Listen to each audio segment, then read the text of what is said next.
बिस्मिल्लाहिर्रहमानिर्रहीम। 10th class students, आज हम एक्सरसाइज नंबर 2.3 के क्वेश्चन नंबर 8 को डिस्कस करने जा रहे हैं। क्वेश्चन नंबर 8 क्या है, ज़रा तवज्जो से सुनिएगा। वो कहता है if alpha beta are the roots of this equation. अब ये बहुत तवज्जो से समझिएगा। उसने कहा अगर आपकी equation x square plus a x plus b is equal to 0 है तो इसकी रूट्स क्या है, अल्फा और बीटा। लेकिन अगर वो कह रहा है कि अगर alpha square beta square are the roots हो तो इक्वेशन क्या दी है, एक्स स्क्वायर, बस इस स्मॉल ए की जगह कैपिटल ए और स्मॉल बी की जगह कैपिटल बी।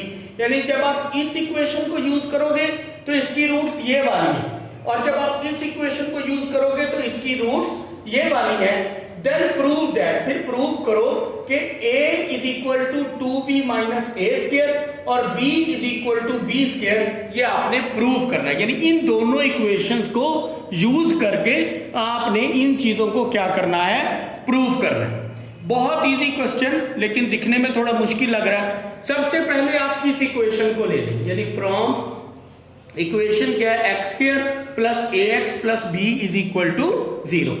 रूट्स ऑफ, इसकी रूट्स क्या थी मैंने अभी बताया, अल्फा और बीटा। क्लियर होगी बात। अब हमें पता है जो एक्स स्क्वायर के साथ होता है वो a होता है, जो x के साथ है वो b है, और जो कांस्टेंट है वो c है। Similarly sum of root alpha plus beta, क्योंकि इसकी रूट्स ही अल्फा और बीटा है, इसलिए sum of root alpha plus beta is equal to minus b over a. अब b किसके इक्वल था, स्मॉल a के, तो माइनस a, और स्मॉल a किसके इक्वल था, 1 के, तो ये क्या हो जाएगा, alpha plus beta is equal to minus a over 1 किसके इक्वल होता है, माइनस ए के। तो ये पहली चीज आ गई जब हमने इस इक्वेशन को सॉल्व किया कि sum of root alpha plus beta is equal to minus a. अब हम इसी इक्वेशन का प्रोडक्ट निकाल लेते हैं। Product of roots alpha beta होता है, क्योंकि रूट्स अल्फा बीटा है, सी ओवर ए। तो c किसके इक्वल है, इस इक्वेशन में देखें b के इक्वल है, और a किसके इक्वल है, 1, तो b ओवर 1, यानी अल्फा बीटा किसके बराबर आ गया, स्मॉल b के बराबर आ गया। यानी मैंने इस पहली इक्वेशन को यूज करते हुए सम ऑफ रूट भी निकाल लिया और प्रोडक्ट ऑफ रूट भी निकाल लिया। अब मैं इसकी दूसरी इक्वेशन को यूज करता हूं। दूसरी इक्वेशन क्या है, x square plus a x plus B. सिर्फ फर्क यह है कि वो स्मॉल ए को उसने कैपिटल ए में लिखा हुआ है, बिल्कुल डिटो काम करेंगे। ये इक्वेशन लिखी, लेकिन इसमें रूट्स क्या है, क्योंकि इस इक्वेशन में उसने रूट्स दी थी अल्फा और बीटा, इस इक्वेशन की रूट्स दी हैं अल्फा स्क्वायर और बीटा स्क्वायर। तो हम सिर्फ इस अल्फा प्लस बीटा की जगह क्या लिख देंगे, alpha square plus beta square. बाकी सेम काम है, कोई इशू नहीं है। एक्स स्क्वायर के साथ जो है वो a है, x के साथ जो है वो b है, और जो कांस्टेंट है वो c है। लेकिन ये कैपिटल a और कैपिटल b ही लिखना है, क्योंकि यहां पर उनको कैपिटल लिया हुआ है। तो अब रूट्स आपकी क्या लिखी जाएंगी, alpha square plus beta square, क्योंकि यहां है ही रूट्स अल्फा स्क्वायर और beta square, minus b over a। तो b की जगह b की वैल्यू पुट कर दें और a की जगह a, तो alpha square plus beta square is equal to किसके बराबर हो गया, माइनस a। अब हम प्रीवियस क्वेश्चंस में ना ये एक चीज पढ़ चुके हैं, क्या कि जहां पर भी alpha square plus beta square आता है ना, इसकी जगह हमने लिखना होता है alpha plus beta whole square minus 2 alpha beta. आखिर ऐसा लिखते क्यों है, मैं आपको ये समझा भी देता हूं थोड़ा सा। अगर यहाँ पे मेरे साथ आए तो मैं ये आपको समझाता हूं कि अगर alpha square plus beta square है ना, तो हम इसका स्क्वायर कंप्लीट करने के लिए 2 अल्फा बीटा को प्लस भी कर देते हैं और 2 अल्फा बीटा को माइनस भी कर देते हैं। अब हम अगर जो प्लस के इस सारे को पैक करें, क्योंकि मैथ कहता है एक ही चीज को आप प्लस या माइनस करें तो इससे कोई भी फर्क नहीं पड़ता। तो ये हमारा कंप्लीट स्क्वायर हो जाएगा कि अल्फा प्लस बीटा का होल स्क्वायर, और बाकी क्या रह जाएगा, minus 2 alpha beta. It mean मैं alpha square plus beta square की जगह क्या लिख सकता हूं, alpha plus beta whole square minus 2 alpha beta. Same काम मैंने यहां किया, जब alpha square plus beta square आया तो मैंने इसकी जगह क्या लिख दिया, alpha plus beta whole square minus 2 alpha beta. Alpha plus beta की जगह ये वैल्यू मैंने निकाली हुई थी माइनस ए, तो मैंने इसकी जगह माइनस ए पुट कर दिया, और अल्फा बीटा की जगह मैंने क्या निकाला हुआ था, सी ओवर, यानी अल्फा बीटा बी के बराबर, तो मैंने बी पुट कर दी। माइनस ए का स्क्वायर ए स्क्वायर हो गया, minus 2b is equal to minus ए।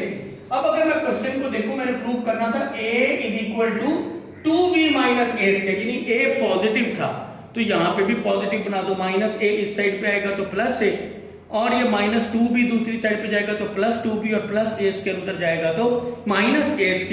इस तरह आपने पहली चीज को प्रूव कर दी। प्रोडक्ट ऑफ रूट्स में α² + β² c α² β² c/a होता है, इसको होल स्क्वायर बना दिया। c की जगह इसी इक्वेशन को यूज करते हुए कैपिटल B/1। अब अल्फा बीटा किसके बराबर है, मैंने यहाँ पे निकाला था, वो b के बराबर होता है, तो b² b, ये सेकंड चीज प्रूव हो गई। तो ये मेरा क्वेश्चन नंबर कौन सा डन हो गया, question number A. Question number 9 में वो क्या कहता है, if alpha beta are the roots of this equation. अब देखिए इक्वेशन दे दी x² + px + q, यानी a यहाँ क्या हो जाएगा 1, जो x के साथ मतलब होता है b हो जाएगा p और c क्या हो जाएगा q। Then find the condition. क्या अब उसने खुद दे दिया कि अब पहले रूट रखते थे ना अल्फा बीटा, अब उसने कहा अल्फा बराबर है बीटा के, पहला, और दूसरा अल्फा = 1/बीटा, ये दोनों को प्रूव करना। सवाल हम लिखते हैं roots of the equation are alpha beta. First किया अल्फा और बीटा उसकी इक्वेशन है, हमने इक्वेशन को लिखा, यानी ये रूट्स हैं, और हमने इक्वेशन को लिखा। जो x² के साथ था वो a, जो x के साथ था वो b, और ये c हो गया। अब हमें पहली कंडीशन में उसने कहा था अल्फा बराबर है किसके, b के। जब बराबर होगा तो हम तो लिखते हैं sum of root = alpha + beta = -b/a। अब चूंकि उसने कहा ना अल्फा बीटा के बराबर है, चाहे आप अल्फा की जगह बीटा लिख दें या बीटा की जगह अल्फा लिख दें, बात एक ही है, क्योंकि जो वैल्यू अल्फा की आएगी वही वैल्यू बीटा की होगी। तो इसलिए जहां पे मैं सम ऑफ रूट में लिखता था ना अल्फा + बीटा, अब मैं इस बीटा की जगह क्या लिख देता हूं, अल्फा लिख देता हूं। तो b की जगह क्या आ जाएगा, p आ जाएगा, और a की जगह क्या आ जाएगा 1 अल्फा और 1 अल्फा 2 अल्फा = -p।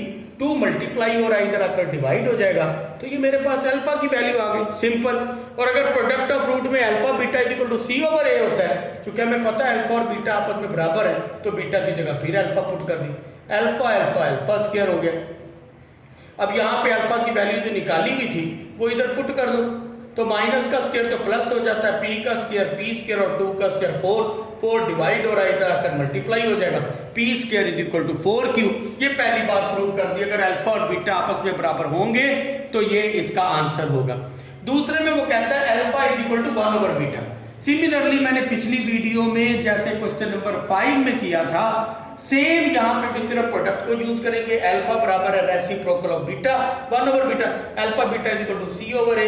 तो यहाँ पे अल्फा की जगह पुट कर देंगे 1/बीटा, बीटा बीटा से चला जाएगा, और c की जगह क्या पुट कर देंगे, यहाँ ऊपर c की वैल्यू q है और a की वैल्यू 1 है, तो c की जगह q पुट कर देंगे, q/1 q ही होता है, तो q = 1। ये हमारा क्या आ जाएगा, सेकेंड इक्वेशन का आंसर। तो ये हमारी 2.3 का क्वेश्चन नंबर 8 और 9 था। होप सो के समझ आई होगी, कमेंट सेक्शन में ज़रूर बताइएगा। फॉलो नहीं किया, सब्सक्राइब नहीं किया तो प्लीज़ सब्सक्राइब भी कर दें, लाइक भी कर दें। इंशाल्लाह ताला कल से हम एक्सरसाइज नंबर 2.4 को डिस्कस करेंगे। शुक्रिया, अल्लाह हाफिज़।